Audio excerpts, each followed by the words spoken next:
Bonsoir à tous, bienvenue dans votre 19h. Voici les titres de ce mercredi 5 août.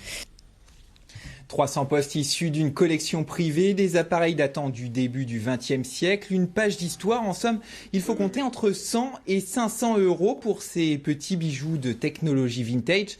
À noter qu'un siècle plus tard, ils sont encore fonctionnels. Alors je vous préviens, ne vous attendez pas à écouter dessus le général de Gaulle ou Édith Piaf sur les ondes d'aujourd'hui. Pour ça, il y a Internet. Nous en reparlerons demain d'ailleurs à midi, Benjamin. Merci beaucoup.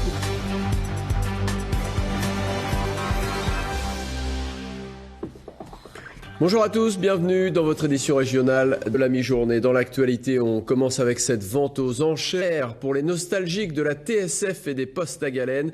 C'était hier à Brive, vous allez le voir, les ancêtres des transistors ont fait chavirer les acheteurs. Sophie Val, Jean-Christophe Nicolas. Adjugé 2750, belle enchère. L'âge d'or de la TSF réuni dans une collection.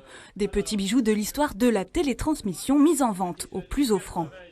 À 40 nous sommes, on ne couvre pas l'enchère, c'est par monsieur ici, pas au-delà, une fois, deux fois. Une collection de 300 postes pour un total estimé entre 10 000 et 20 000 euros.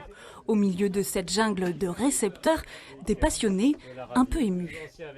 C'est mes grands-parents qui écoutent Radio Londres, je vois ça, ça me rappelle quelque chose, ça évoque un bel objet pour moi. Si il est resté tant de postes dans les greniers, c'est que c'était autre chose, c'est pas un aspirateur, c'est pas un objet électroménager quelconque, c'est une certaine époque l'ouverture vers le monde.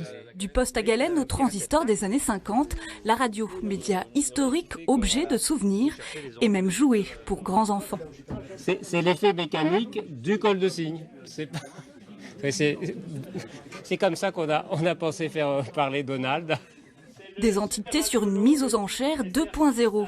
Depuis seulement quelques mois, la vente est suivie en direct par des internautes qui peuvent eux aussi enchérir en ligne. Là, je suis moi-même surpris puisque au-delà de la salle qui se manifeste, vous avez le prompteur qui se manifeste, plusieurs enchères qui se catapultent et j'assiste moi-même au spectacle d'une vente. Donc c'est une vente dans ma vente et j'apprécie beaucoup. Moi, je suis le premier avis à voir ce qui se passe. Une deuxième vente est prévue à la Toussaint, l'occasion de dénicher d'autres postes, des livrets techniques et des pièces détachées. C'est la fin de cette édition. À suivre la météo et le journal national. Excellent après-midi sur France 3. À ce soir, 19h. Retrouvez toute votre actualité régionale sur l'application France 3 Régions.